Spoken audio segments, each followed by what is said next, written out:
Dastak live में आइए बढ़ते हैं भोपाल की खास खबरों की ओर। ओबीसी आरक्षण को लेकर नगरीय विकास एवं आवास मंत्री श्री भूपेंद्र सिंह का बयान। कांग्रेस पार्टी ने ओबीसी के साथ बहुत बड़ा धोखा किया है।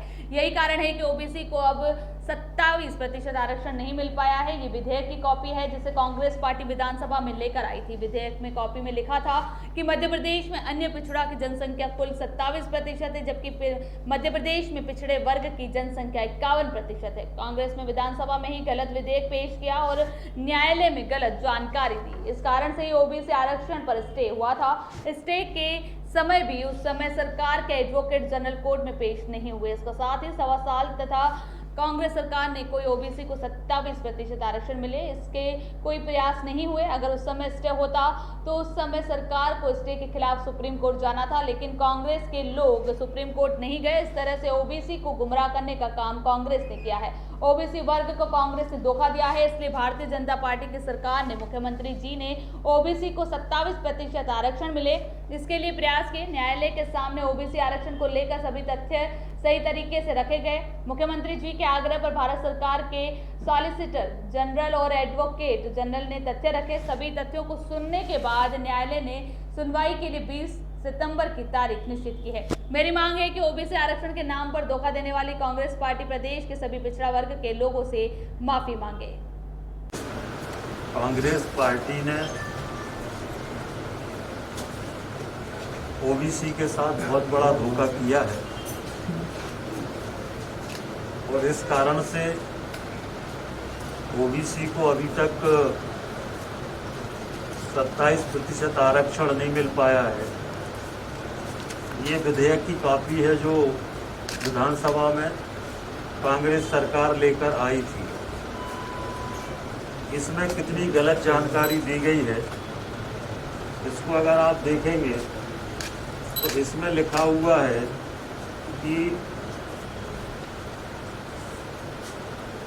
अन्य पिछड़े वर्ग मध्य प्रदेश की कुल जनसंख्या का 27% है, जबकि मध्य प्रदेश में पिछड़ा वर्ग की जनसंख्या 51% है। तो जब आपने न्यायालय में ही विधानसभा में ही गलत विधेयक पेश किया और न्यायालय में गलत जानकारी दी, इस कारण से ओबीसी के आरक्षण पर न्यायालय में स्टे हुआ और स्टे होने के बाद स्टे के समय भी इनके जो एडवोकेट जनरल थे उस समय सरकार के, वो उपस्थित नहीं हुए और इसके साथ साथ 1.25 साल तक सरकार की तरफ से कोई प्रयास नहीं हुए कि ओबीसी को आरक्षण मिले। अगर उस समय स्टे हुआ था तो सरकार को सुप्रीम कोर्ट जाना था स्टे के खिलाफ, वो सुप्रीम कोर्ट भी नहीं गए और इस तरह से ओबीसी को गुमराह करने का काम कांग्रेस पार्टी ने किया है और ओबीसी के साथ धोखा दिया। ये स्वयं लिख रहे हैं कि कुल आबादी 27%, जबकि ओबीसी की आबादी मध्य प्रदेश में 51% है। तो जब आप खुद ही विधेयक में गलत जानकारी दे रहे हो तो न्यायालय से तो स्वाभाविक रूप से स्टे होना ही था और इसीलिए भारतीय जनता पार्टी की हमारी सरकार ने, माननीय मुख्यमंत्री जी ने हमारी सरकार बनने के बाद ओबीसी को 27% आरक्षण मिले, इसको लेकर गंभीरता से प्रयास किए। न्यायालय में ठीक ढंग से सरकार का पक्ष रखा।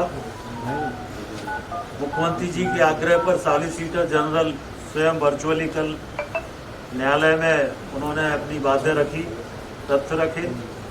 हमारे एडवोकेट जनरल उपस्थित थे और हमारी तरफ से आवेदन था कि इसकी अंतिम सुनवाई करके निर्णय किया जाए, जिसको न्यायालय ने माना है और अंतिम सुनवाई 20 सितंबर न्यायालय ने तय की है और उसमें फिर जो भी फैसला आएगा उसके आधार पर सरकार आगे विचार करेगी।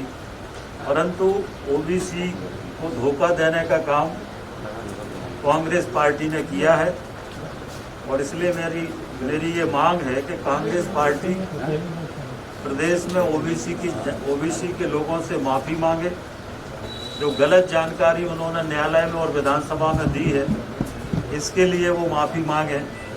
ये हमारी मांग है। ये विधेयक की कॉपी है जिसमें स्पष्ट रूप से लिखा हुआ है कि ओबीसी की आबादी 27% है। जब आप स्वयं 27% लिख रहे हो तो 100% आरक्षण कैसे हो जाएगा? 27 का 27 कैसे हो जाएगा? तो आबादी 51% है।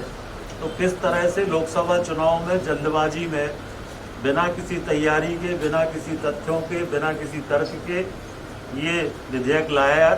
और जब हाई कोर्ट में इस पर सुनवाई हुई तो एडवोकेट जनरल कांग्रेस के समय वो उपस्थित नहीं हुए, इसलिए स्टे हुआ। अब सरकार पूरी ताकत के साथ सारे तथ्य रख रही है। माननीय मुख्यमंत्री जी ने पिछड़ा वर्ग की ठीक स्थिति भविष्य में सामने आ सके, इसके लिए पिछड़ा वर्ग कल्याण आयोग बनाने का काम किया है।